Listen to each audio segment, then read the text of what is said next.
asalaamu calaykum walaalayaal muuqaalkan waxaa idinku soo gudbin doonaa sharciga cusub ee dakhliga gudaha dalka Mareykanka kaasoo fariin ahaan qof walba oo YouTube-ka lacag ka sameeyo loogu soo diray Gmail-kiisa.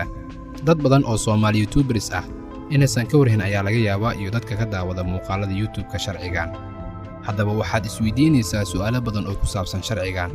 Waxa uu yahay saameynta oo yeelan karo, ujeedada laga leeyahay iyo su'aalo kale oo badan. Inta aan u gudbin mowduuceena, haddii aad markii ugu horreysay soo booqatay kanalkan, fadlan subscribe saar. Haddii aad ka mid ahayd asxaabta nagu xidhan, fadlan gambaleelka furo si uu kuu soo gaaro muuqaal walba oo aan soo gelino. Google AdSense ama YouTube-ka ayaa looga baahan doonaa inay ka jiraan cashuuraha Mareykanka, lacagaha laga siiyo dadka muuqaalada soo geliya YouTube-ka, kuwaasoo jooga meelaha ka baxsan dalka Mareykanka, dabyaaqada sanadkan ee bisha Juun sanadka 2021.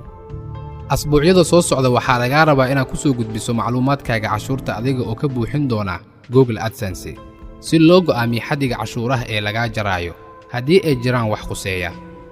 Haddii macluumaadkaaga cashuurta aadan soo gudbin ilaa 3 May ee sanadan, lacagaha aad ka heshay YouTube-ka waxaa laga jari doonaa ilaa 24% wadarta guud ee dakhligaaga. Toddobaadyada soo socda waxaad heli doontaa fariin si aad ugu soo gudbiso macluumaadkaaga cashuurta Google AdSense. qalabka cashuuraha ee qadka tooska ah ee AdSense waxa uu leeyahay 6 tilaabo, wuxuuna ku weydiin doonaa su'aalo taxane ah si uu kugu hago nidaamka, si loo go'aamiyo cashuurta laga qaadayo inta ay la eg tahay. Haddii cashuuraha dalka Mareykanka ay ku khuseeyaan, wixii macluumaad dheeraad ah ku saabsan isbedelada iyo liiska macluumaadka cashuurta, si aad u buuxiso booqo linkiyada ku qoran description-kayga. Maxay tani u dhacaysaa? Google ama YouTube-ka waxay mas'uuliyad ka saaran tahay cutubka 3aad ee sharciga dakhliga gudaha Mareykanka inay ka soo aruuriso macluumaadka cashuuraha dhammaan hal-abuurayaasha aan ku nooleen dalka Mareykanka iyo inay ka jiraan cashuuraha xaaladaha qaarkood markay dakhli ka helaan daawadayaasha ku nool dalka Mareykanka.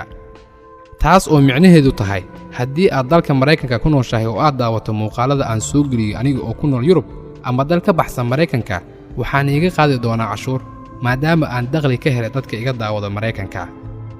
ama haddii aan ku noolahay dalka Mareykanka oo aan YouTube-ka lacag ka sameeyo, iyadana waa bixin doonaa cashuur haddii aan dakhli ka helo kanaalkayga. hal-abuurayaasha ama dadka muuqaalada soo geliya YouTube-ka ee jooga meelaha ka baxsan dalka Mareykanka ee dakhliga ka soo gala YouTube-ka waxaa loo tixgelin doonaa inay yihiin xuquuqda cashuuraha dalka Mareykanka haddii aadan iska buuxbuuxin warqadda cashuuraha, kuna caddayso in aadan dalka Mareykanka uusan ka diiwaan gashnayn YouTube-kaaga. tani waxay saameyn ku yeelan kartaa habka dakhligaaga loo cashuuro. Google AdSense waxay kaa goon doontaa cashuuraha sida uu qabo sharciga Mareykanka. qodobkani wuxuu aad u saameynayaa dadka Soomaalida ee YouTube-kooda ka diiwaangashanayaan dalka Mareykanka ama dalalka kale, maadaama qofka aad ku xiriirtay akoonkiisa uusan kuu ogolaan doonin inuu ku siiyo information ku saabsan cashuur bixintiisa.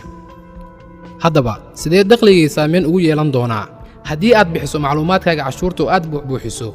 cashuuraha Mareykanka waxay kaliya fiirin doonaan dakhligaaga bil kasta ee ka soo gala daawadayaasha dalka Mareykanka, iyada oo loo marayo aragtida xayeysiinta sida YouTube Premium, Super Chat, Super Sticker iyo General Membership. haddii aad samayn weyso inaad buuxiso macluumaadkaaga cashuurta, waxaa laga jari doonaa 24% oo cashuur ah. YouTube-ka ama Google AdSense waxay awood u yeelan karaan inay ka joojiyaan cashuuraha dalka Mareykanka dakhliga aad ka kasbato daawadayaasha jooga Mareykanka bilowga Juun 2021.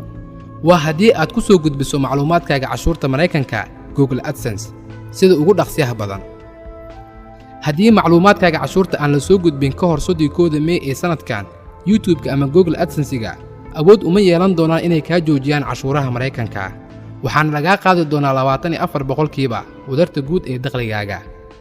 haddii aad hal-abuure ka tahay Mareykanka, waxaa suuragal ah inaad hore u soo gudbisay macluumaadkaaga cashuurtaada. haddaba ka hubi macluumaadkaaga cashuurta koontadaada AdSense-ga si aad u hubiso